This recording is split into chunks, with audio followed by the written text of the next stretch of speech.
많은 분들이 불을 운이나 배경의 문제로만 생각하십니다. 물론 그런 요소들이 없다고 할 수는 없겠죠. 하지만 최신 뇌과학과 심리학 연구들은 흥미로운 사실을 밝혀내고 있습니다. 자수성가한 부자들에게는 공통된 사고방식과 행동 패턴이 존재한다는 것입니다. 오늘 소개해드릴 6가지 현상은 단순한 습관의 나열이 아닙니다. 이것은 여러분의 뇌가 어떻게 작동하는지, 여러분이 어떤 선택을 하는지와 직접적으로 연결되어 있습니다. 그럼 지금부터 하나씩 살펴보도록 하겠습니다. 첫 번째 현상은 바로 자신과의 대화 방식입니다. 스티브 잡스는 매일 아침 거울을 보며 이런 질문을 했다고 합니다. 만약 오늘이 내 인생의 마지막 날이라면 지금 하려는 일을 할 것인가? 마크 저거버그 역시 비슷한 습관이 있었습니다. 지금 내가 할 수 있는 가장 중요한 일을 하고 있는가? 여기서 중요한 건 이런 질문들이 단순한 자기계발 문구가 아니라는 점입니다. 뇌과학적으로 보면 이런 질문은 우리 뇌의 전전두피질을 활성화시킵니다. 전전두피질은 장기적 계획과 실행 기능을 담당하는 영역이죠. 부자 될 사람들은 자신의 뇌를 마치 스마트폰처럼 생각합니다. 업데이트가 필요한 대상으로 보는 거죠. 그래서 매일 아침 자신에게 본질적인 질문을 던지면 하루의 방향을 정렬합니다. 반대로 많은 사람들은 무의식적으로 하루를 시작합니다. 오늘도 출근해야 하네. 월요일이 벌써 왔네. 이런 식의 수동적인 대화죠. 이 차이가 10년, 20년 쌓이면 어떻게 될까요? 두 번째 현상은 정서적 안정성입니다. 2022년에 실시된 대규모 연구가 있었습니다. 자수성가한 100만 장자들의 성격을 분석한 연구였는데 가장 두드러진 특징이 바로 높은 정서적 안정성이었습니다. 이게 무슨 의미일까요? 주식시장이 폭락해도, 사업이 위기에 처해도 감정적으로 무너지지 않는다는 겁니다. 물론 두려움을 느끼겠죠. 하지만 그 두려움에 압도당하지 않았습니다. 더 흥미로운 데이터들도 있습니다. 금융지식이 풍부한 고액 자산가 중 42%가 적극적으로 위험을 감수할 의향이 있다고 말했습니다. 반면 금융지식이 부족한 사람들은 단 7%만이 위험을 감수하려 했죠. 여기서 오해하면 안 되는 점은 이들이 무모하게 도박을 한다는 게 아닙니다. 오히려 그 반대인 거죠. 충분한 공부와 데이터 분석을 거친 뒤 승률이 높은 곳에 베팅하는 겁니다. 그리고 설사 실패하더라도 감당할 수 있는 시스템을 미리 구축해 놓는 거죠. 이것이 바로 계산된 위험입니다. 세 번째 현상, 부자가 될 사람들은 부자처럼 보이지 않습니다. 요즘 유행하는 말로 스텔스 웰스, 조용한 부라고 하죠. 구체적인 예를 들어볼까요? 많은 사람들이 새 차를 60개월 할부로 삽니다. 월 100만원씩 내면서요.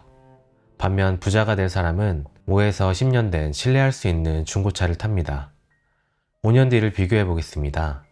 새 차를 할부로 산 사람의 차 가치는 감가상각으로 약 1,800만원 정도 됩니다. 반면 중고차를 타고 그 차액을 연 8% 수익률로 투자한 사람은 약 7,300만원의 자산을 만들게 됩니다. 차이가 보시나요? 이건 단순히 차의 문제가 아닙니다. 사고방식의 문제입니다. 부자가 될 사람들은 명품 가방이나 최신 스마트폰보다 수익을 창출하는 자산에 돈을 씁니다. 그들의 머릿속에는 항상 기회비용이라는 개념이 작동하고 있습니다. 이 100만원으로 명품 지갑을 살까 아니면 투자해서 복리로 불릴까? 이런 선택을 수십 번, 수백 번 반복하는 거죠. 네 번째 현상은 시간에 대한 태도입니다. 부자가 될 사람들에게는 독특한 강박이 하나 있습니다. 바로 효율성에 대한 집착입니다. 이들은 청소, 요리, 심부름 같은 일상적인 일들을 외주화하는 데 비용을 아끼지 않습니다. 겉으로 보면 사치처럼 보일 수도 있습니다. 청소 정도는 본인이 하면 되는데 왜 돈을 주고 사람을 쓰지? 하지만 이건 전략적 선택입니다. 시간당 10,000원짜리를 다른 사람에게 맡기고 그 시간에 시간당 10만원, 100만원의 가치를 창출하는 일을 하는 겁니다. 동시에 이들은 작은 소비에는 매우 까다롭습니다. 쿠팡에서 충동 구매는 철저히 통제하지만 교육이나 사업 기회에는 과감하게 투자합니다. 이 대조적인 모습이 바로 핵심입니다. 돈의 크기가 아니라 그 돈이 만들어낼 가치로 판단하는 거죠. 다섯 번째 현상은 현대 사회에서 특히 중요한 부분입니다. 나발 라비칸트라는 투자자가 있습니다. 그가 정의한 레버리지 개념을 소개해 드리겠습니다. 전통적인 레버리지는 두 가지였습니다. 노동과 자본, 다른 사람을 고용하거나 돈을 빌려서 사업을 키우는 거죠. 하지만 이 둘 다 누군가의 허락이 필요했습니다. 현대에는 새로운 레버리지가 생겼습니다. 바로 코드와 미디어입니다. 소프트웨어와 콘텐츠죠. 이 둘의 공통점이 뭘까요? 누구의 허락도 필요 없다는 겁니다. 컴퓨터 한 대만 있으면 전 세계를 상대로 가치를 전달할 수 있습니다. 왓츠앱의 창업자 얀 쿰을 보겠습니다. 그는 우크라이나 출신 이민자였습니다. 어린 시절 전기도 제대로 들어오지 않는 집에 살았고 미국에 와서는 식료품점 청소부로 일했죠. 하지만 그는 독학으로 컴퓨터 네트워킹을 공부했습니다. 그리고 왓츠앱을 만들었습니다. 지금 전 세계 10억 명 이상이 사용하는 메신저입니다. 이게 바로 비허가형 레버리지의 힘입니다. 배경이나 자본이 부족해도 자신만의 무기를 만들 수 있는 시대가 온 거죠. 마지막 여섯 번째 현상입니다. 이게 가장 중요할 수도 있습니다. 부자가 될 사람들은 역경을 대하는 방식이 다릅니다. 범블이라는 데이팅 앱 아시나요? 여성이 먼저 메시지를 보내야 하는 독특한 시스템으로 유명합니다. 창업자 휘트니 울프 허드의 스토리를 들어보겠습니다. 그녀는 원래 틴더라는 데이팅 앱의 공동 창업자였습니다. 하지만 사내 괴롭힘과 차별을 겪었고 결국 소송까지 가는 불미스러운 사건을 겪었죠. 대부분의 사람이라면 어떻게 했을까요? 상처받고 좌절하고 그 업계를 떠났을 겁니다. 하지만 휘트니는 달랐습니다. 그녀는 자신이 겪은 고통을 시장의 문제점을 발견하는 기회로 삼았습니다. 데이팅 앱 시장에 성차별적 구조가 있구나. 이걸 바꿀 수는 없을까? 그렇게 탄생한 게 범블입니다. 여성 주도의 건강한 관계 형성이라는 가치를 내세운 거죠. 결과는 그녀는 30대에 억만장자가 되었습니다.